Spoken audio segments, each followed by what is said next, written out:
Hello friends, welcome to Carbon Classes. I am Neelam and आज मैं आप लोगों के लिए लेकर आई हूँ बायोलॉजी का वही टॉपिक जो मैंने थोड़ा सा कंटिन्यू नहीं किया था, बीच में कुछ दिनों के लिए गैप हो गया है।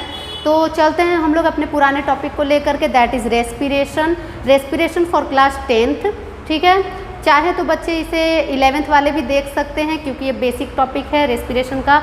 ये हमारे लाइफ प्रोसेसेस चैप्टर का एक बहुत ही खास टॉपिक है रेस्पिरेशन, जिसे हमने पुराने लेक्चर में कुछ एक्स्ट्रा रूप में डिस्कस किया था, लेकिन वो बस डेफिनेटिव टाइप ही रह गया। ठीक है, अब हम लोग इस रेस्पिरेशन को थोड़ा और आगे कंटिन्यू करते हैं। That is type of respiration क्या होता है। हम लोगों ने पुराने लेक्चर में अपने रेस्पिरेशन का डेफिनेशन क्लियर कर लिया था, केमिकल इक्वेशन क्लियर कर लिया था, then ADP, ATP, energy currency वगैरह सब कुछ हम लोगों ने क्लियर कर लिया था। तो आज हम लोग चलते हैं अपने नेक्स्ट टॉपिक की ओर, टाइप्स ऑफ रेस्पिरेशन। ठीक है, बहुत से बच्चे होते हैं जिन्हें रेस्पिरेशन समझने में बहुत ज़्यादा दिक्कत होती है। ठीक है, तो देखिए आप लोग थोड़ा सा सब्र से काम लीजिए, हो सकता है कि आप लोग को अच्छे से समझ में आ जाए ये टॉपिक, क्योंकि मैं बहुत ज़्यादा क्लियर रूप से आप लोग को ये समझाने वाली हूँ। रेस्पिरेशन, इसका जो टाइप्स होता है वो दो तरह का होता है। Respiration is of two types. ये हमेशा लिविंग ऑर्गेनिजम्स में होता है। ये एक लाइफ प्रोसेस है, आप लोग जानते हैं respiration is a life process. और साथ ही साथ मैंने इसके बारे में और क्या बताया था आप लोगों को, ये बायोकेमिकल रिएक्शन है। ठीक है, बायोकेमिकल प्रोसेस है। इसमें होता क्या है कि हमारे बॉडी के अंदर जो भी हमारा फूड मटेरियल है उसका ब्रेक डाउन होता है, देन एनर्जी रिलीज होता है। ठीक है, तो ब्रेक डाउन के कारण इसे हम लोगों ने कौन से कैटेगरी में डाला था, क्या ये कैटाबॉलिक प्रोसेस था या एनाबॉलिक प्रोसेस था। इसे हम लोग कहते हैं this is a catabolic process. ठीक है, लेकिन जब आप लोग थोड़ा और हायर क्लासेस में जाएंगे तो आप लोग को कुछ और भी मिलेगा सुनने को कि ये कैटाबॉलिक भी था और एनाबॉलिक भी था प्रोसेस। ठीक है, तो वो तो बाद की बात है, हमें अभी बेसिक की ओर जाना है। तो ये हमारे अभी 10th के हिसाब से ये एक कैटाबॉलिक प्रोसेस है। तो इस कैटाबॉलिक प्रोसेस को हम लोग और अच्छे से डिफाइन करते हैं। चलते हैं हम लोग इसके टाइप्स की ओर। तो types of respiration, types of respiration. Types of respiration हम लोग दो तरह का समझते हैं, एक होता है एयरोबिक रेस्पिरेशन एंड एक होता है एनाइरोबिक रेस्पिरेशन। ठीक है, the first one is aerobic respiration and the second one is anaerobic respiration. ठीक है, एक है एयरोबिक रेस्पिरेशन और दूसरा वन है एनाइरोबिक रेस्पिरेशन। दोनों ही बहुत आसान है अगर आप लोग समझ जाएं तो। होता क्या है कि हम लोग रेस्पिरेशन करते हैं। ठीक है, हम लोग रेस्पिरेशन करते हैं मतलब हमें ऑक्सीजन की ज़रूरत है। ठीक है, और साथ ही साथ हम लोग कार्बन डाइऑक्साइड रिलीज़ करते हैं। ये प्रोसेस, इस प्रोसेस की खासियत ये है कि ये एक कॉम्प्लेक्स प्रोसेस है। मैंने आप लोग को लास्ट टाइम डिस्कस किया था ब्रीदिंग एंड रेस्पिरेशन में डिफरेंस मैंने बताया था कि क्या डिफरेंस है एक्चुअली में। Breathing is a simple process but respiration is a complex process. क्यों? क्योंकि इसमें बहुत सारा वर्क्स होता है। ठीक है, टुगेदर रूप से इसमें बहुत सारा वर्क्स होता है। तो ये जो रेस्पिरेशन है, इस रेस्पिरेशन में आप लोगों ने जाना कि इसमें ऑक्सीजन की ज़रूरत होती है। एक जनरल डेफिनेशन के थ्रू हम लोग बताते हैं कि इसमें ऑक्सीडेशन ऑफ फूड होता है। ठीक है, ब्रेक डाउन ऑफ फूड को हम लोग ऑक्सीडेशन ऑफ फूड कहते हैं। लेकिन कई बार ऐसा होता है कि रेस्पिरेशन हमारा विदाउट प्रेजेंस ऑफ ऑक्सीजन होता है। ठीक है, without the presence of oxygen भी होता है रेस्पिरेशन। तो वो कैसा रेस्पिरेशन होता है, उसे हम लोग कहेंगे द एनाइरोबिक रेस्पिरेशन। ठीक है, सबसे मेन खासियत इन दोनों का यही है, मेन टॉपिक इन दोनों का यही है, मेन डिफरेंस यही है कि aerobic is done with the help of oxygen and anaerobic is done without the help of oxygen। ठीक है, या present of oxygen, absence of oxygen हम लोग ये कह सकते हैं। ठीक है, तो ये इसका मेन टॉपिक है, दोनों का मेन डिफरेंस है। फिर हम लोग देखते हैं इन दोनों का थोड़ा एक डेफिनेटिव टाइप आप लोग ले लीजिए। टॉपिक क्या है, एयरोबिक को हम लोग पहले डिफाइन करते हैं। Aerobic respiration, aerobic respiration is the respiration which is a hard type of, is a complex type of process. ठीक है, एयरोबिक एक एक कॉम्प्लेक्स टाइप ऑफ प्रोसेस है, रेस्पिरेशन है, जो कि जनरल रेस्पिरेशन है एक तरह से, ठीक है। उसमें कई सारे मतलब फेजेस होते हैं, एक ही बार में ये रेस्पिरेशन हमारा कंप्लीट नहीं होता है बॉडी में, ठीक है। एक सिंपल वे में आप लोगों को बताऊं, बेसिक रूप में अगर आपको बताऊं, तो हम लोग इस 10th क्लास को लेकर के इसके सिर्फ 2 ही फेजेस पढ़ते हैं, ठीक है। 10th क्लास में इसके 2 ही फेजेस पढ़ते हैं, एक है ग्लाइकोलाइसिस और एक है क्रेब्स साइकिल, ठीक है। 2 ही फेजेस पढ़ते हैं। और एनसीईआरटी में तो हमारे अबाउट 10th लेवल में शायद ये भी मेंशन नहीं किया गया है एनसीईआरटी में, ठीक है। तो हम लोग चलते हैं अपने 10th लेवल को लेकर के, 11-12 की बातें बाद में होंगी कि क्या होता है और भी इसका फेजेस। ऐसे इसमें और भी फेजेस होती हैं, आपको बस ऐसे ही बता दूं, लिंक रिएक्शन होता है, ईटीसी साइकिल होता है, और क्रेब्स साइकिल एंड ये ग्लाइकोलाइसिस, इस तरह से 4 फेजेस होते हैं इसके। लेकिन हम लोगों के लिए अभी फिलहाल क्या जरूरी है, सिर्फ 2 फेजेस। एक होता है phases of aerobic respiration. Phases में सबसे फर्स्ट फेज होता है ग्लाइकोलाइसिस, ठीक है, और द सेकेंड वन होता है क्रेब्स साइकिल।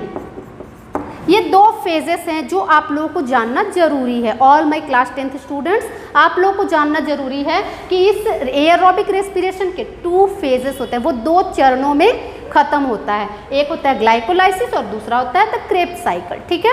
और साथ ही साथ इस एयरोबिक रेस्पिरेशन में और क्या स्पेशलिटी है, एयरोबिक रेस्पिरेशन ऐसा रेस्पिरेशन है जो कि प्रेजेंस ऑफ ऑक्सीजन में कंप्लीट होता है। इसका एक बहुत बड़ा खासियत है, प्रेजेंस ऑफ ऑक्सीजन।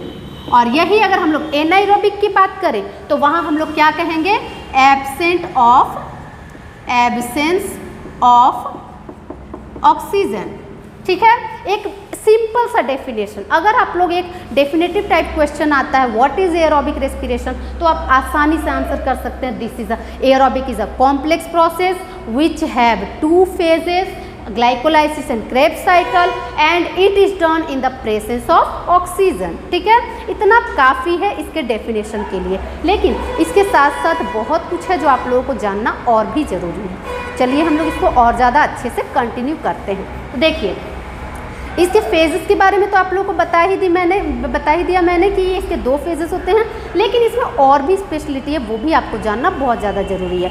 सिंस कि ये एक कॉम्प्लेक्स प्रोसेस है, मतलब इसमें एनर्जी काफ़ी ज़्यादा मात्रा में बनती है, ठीक है। हमारे बॉडी का बहुत इम्पॉर्टेंट प्रोसेस है ये रेस्पिरेशन, क्योंकि ये रेस्पिरेशन नहीं होगा तो हमारे बॉडी में एनर्जी नहीं बनेगी, ठीक है।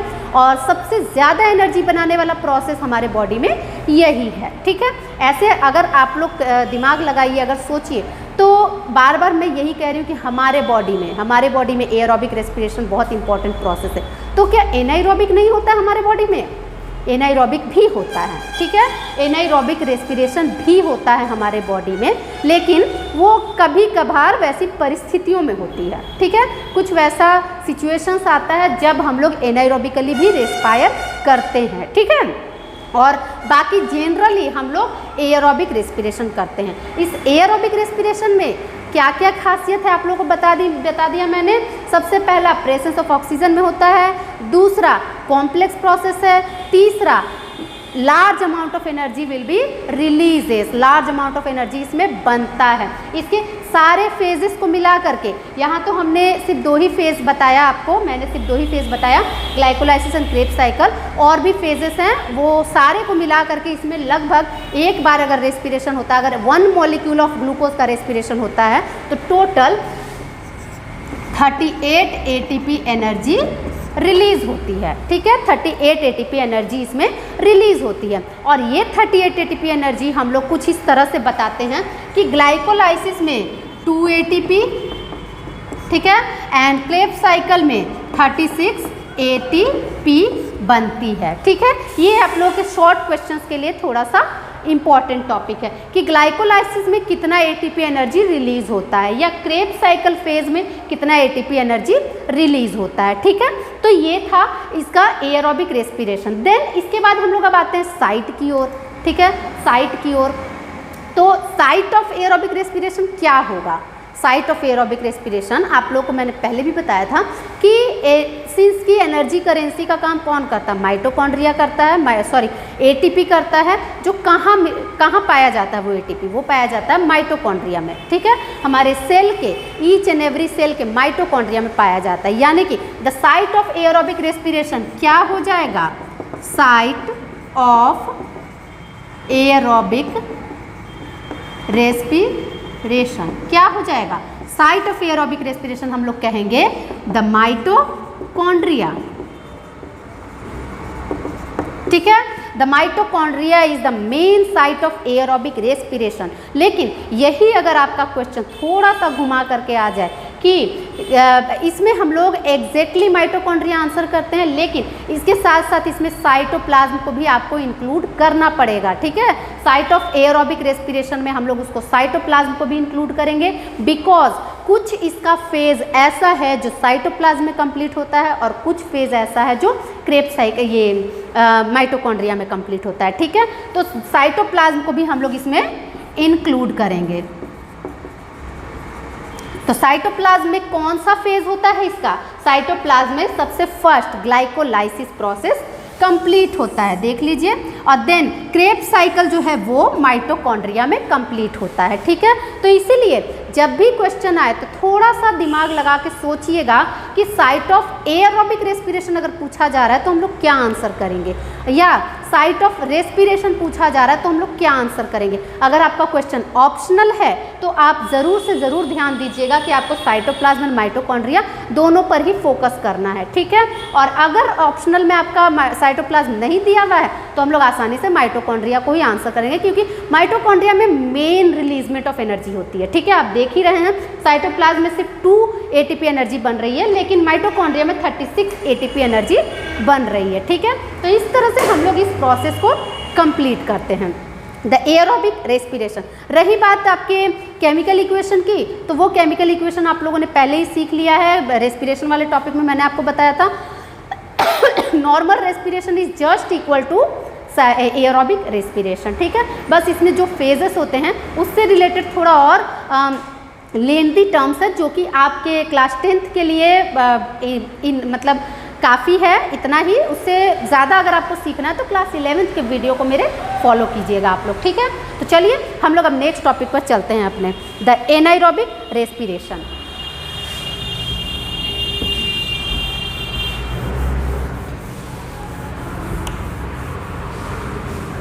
एनाएरोबिक रेस्पिरेशन, तो अच्छा इसका एग्जाम्पल हम लोग अगर कहें एरोबिक रेस्पिरेशन, तो ये तो एकदम सिंपल है, ये तो हर ऑर्गेनिज्म में होता है, ठीक है।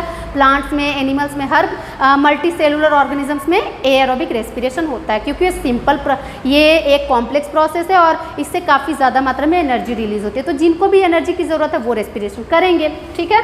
तो उसमें हम लोग कुछ भी आंसर कर सकते हैं। अब हम लोग चलते हैं अपने एनाएरोबिक रेस्पिरेशन की ओर, जो कि बहुत बहुत बहुत इंपॉर्टेंट टॉपिक है आप लोगों के लिए। देखिए एनाएरोबिक रेस्पिरेशन जो है उसको हम लोग 2 व्यू से देखते हैं, एक इन केस ऑफ प्लांट और एक इन केस ऑफ एनिमल्स। दोनों के व्यू में हम लोगों को देखना है, ठीक है। तो दोनों के व्यू में हम लोग देखते हैं anaerobic respiration is not anything but just uh ये ग्लाइकोलाइसिस, ठीक है। एनाएरोबिक रेस्पिरेशन है क्या, बस सिंपल ग्लाइकोलाइसिस है, जो हम लोग प्रोसेस अपने एरोबिक रेस्पिरेशन में पढ़े कि उसका स्टेप्स होता है, स्टेजेस होता है, ग्लाइकोलाइसिस एंड क्रेब्स साइकिल, जिसमें सिंपल जो स्टेज था ग्लाइकोलाइसिस, उसको हम लोगों ने कहा कि वो काफ़ी सिंपल होता है और वो हमारे साइटोप्लाज्म में होता है, साथ ही साथ उसमें 2 एटीपी एनर्जी बनती है। तो जस्ट उसी को अपने दिमाग में रख के सोचिए कि एनाएरोबिक रेस्पिरेशन भी जस्ट लाइक ग्लाइकोलाइसिस होता है, ठीक है। तो एनाएरोबिक रेस्पिरेशन किसके टाइप का होता है, लाइक ग्लाइकोलाइसिस, ठीक है, ग्लाइकोलाइसिस की तरह ही होता है। तो इसमें अगर आपको बताया जाए, क्वेश्चन करे आपसे किया जाए कि ये जो प्रोसेस है इसमें कैसा ब्रेकडाउन ऑफ फूड हुआ, क्या इसमें कंप्लीट ब्रेकडाउन ऑफ फूड हुआ या पार्शियल ब्रेकडाउन ऑफ फूड हुआ, तो इसका सिंपल सा आंसर है कि इसमें पार्शियल ब्रेकडाउन ऑफ फूड हुआ, क्योंकि कंप्लीट का मतलब है कि ज़्यादा एनर्जी बनना, ठीक है। कंप्लीट अगर ब्रेकडाउन हो रहा है फूड का तो वो ज़्यादा एनर्जी बनाएगा, लेकिन यही अगर पार्शियल ब्रेकडाउन ऑफ फूड हो रहा है तो वो कम एनर्जी बनाएगा, ठीक है, कम एनर्जी इसमें बनेगा क्योंकि ये एक टाइप ऑफ ग्लाइकोलाइसिस है। इसमें पार्शियल ब्रेकडाउन ऑफ फूड हो रहा है, साथ ही साथ इसमें एब्सेंस ऑफ ऑक्सीजन है, क्या वो उल्टा लिख दिया, यहाँ पे एब्सेंस ऑफ ऑक्सीजन होगा, ठीक है, एनाएरोबिक में,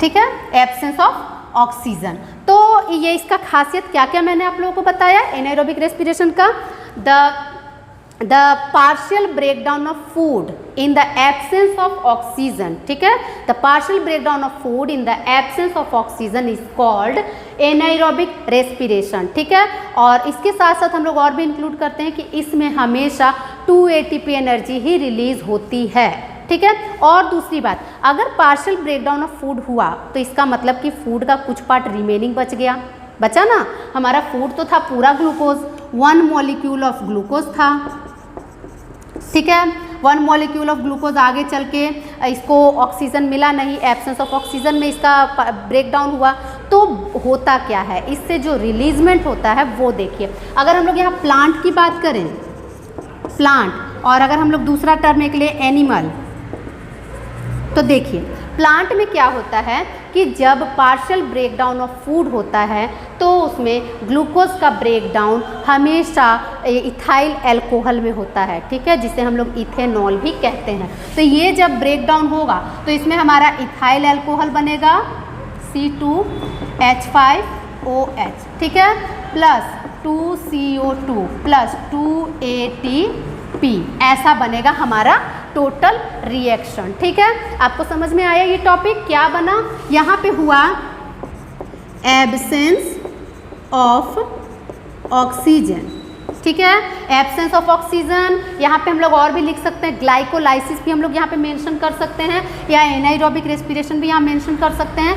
ये जो बना हमारा, ये बना इथेनॉल, जिसे हम लोग इथाइल अल्कोहल भी कहते हैं, और this is carbon dioxide and this is 2 ATP energy, ठीक है। तो इसका मतलब है कि जब भी पार्शियल ब्रेकडाउन ऑफ फूड होगा ऑर्गेनिजम्स में तो हमेशा किसी न किसी तरह का अल्कोहल, अगर प्लांट हो तो अल्कोहल बनेगा, अगर एनिमल हो तो एसिड फॉर्म होगा, ठीक है।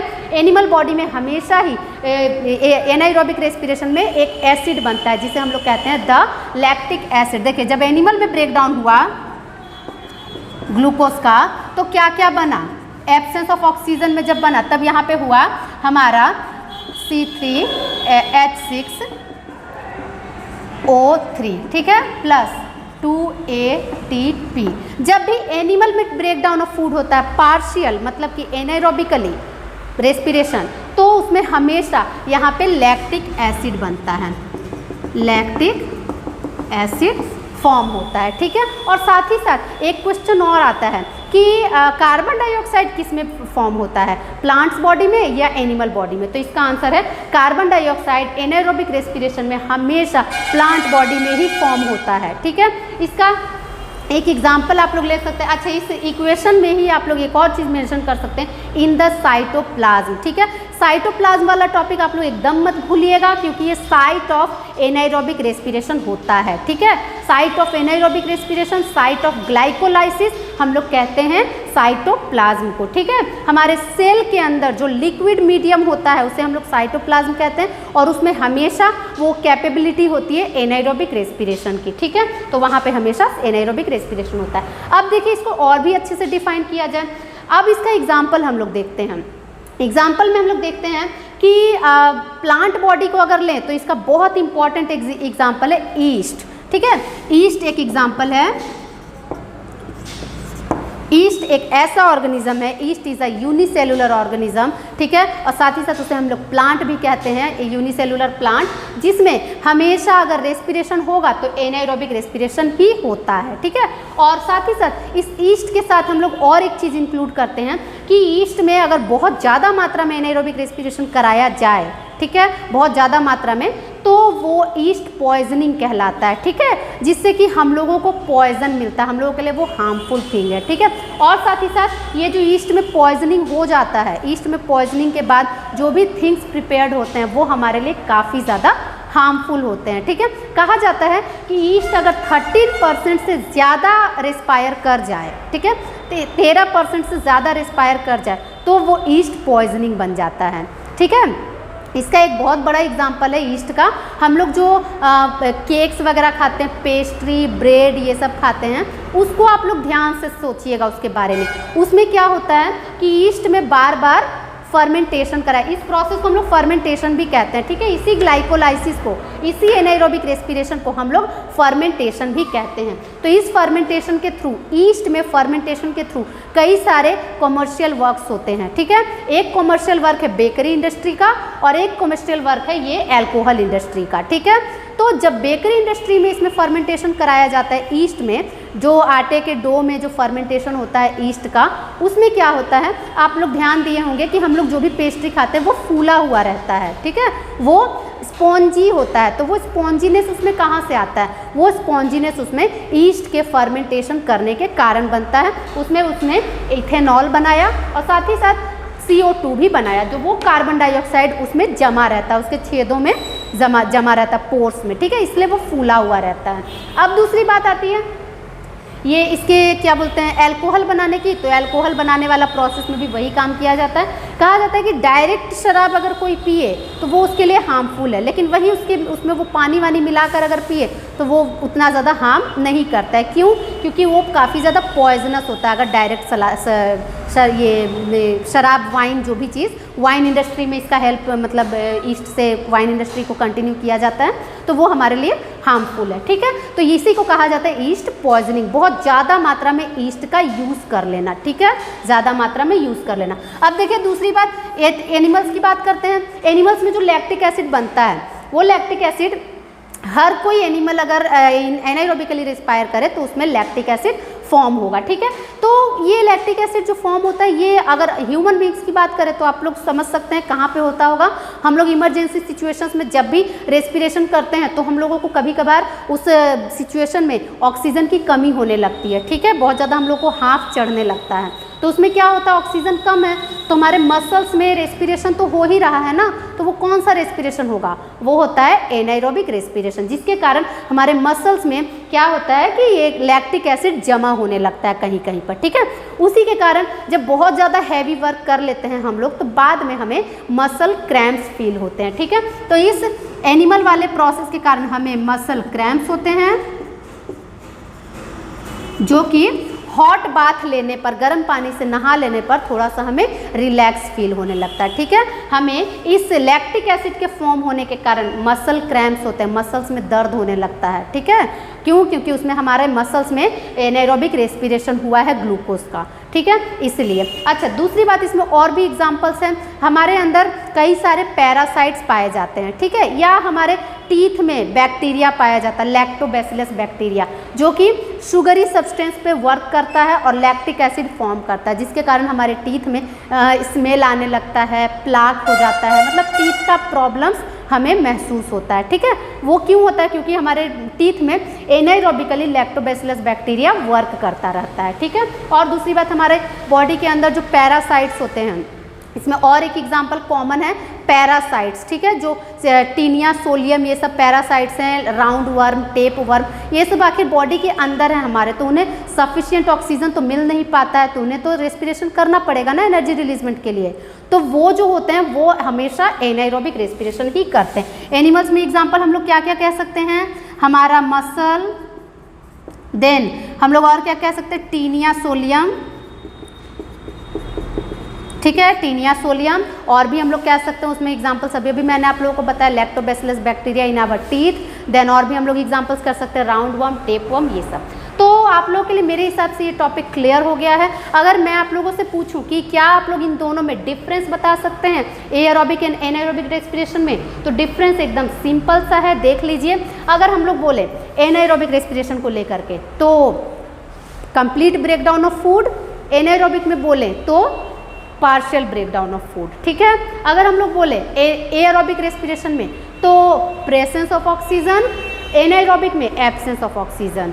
एरोबिक में बोला जाए site of respiration, cytoplasm and mitochondria both. यही अगर एनाएरोबिक में बोला जाए तो site of respiration only cytoplasm. ठीक है, यही अगर हम लोग बोले एंड प्रोडक्ट्स की बात करें तो एयरोबिक रेस्पिरेशन में and product large amount of energy, ठीक है, 38 ATP एनर्जी, ओके।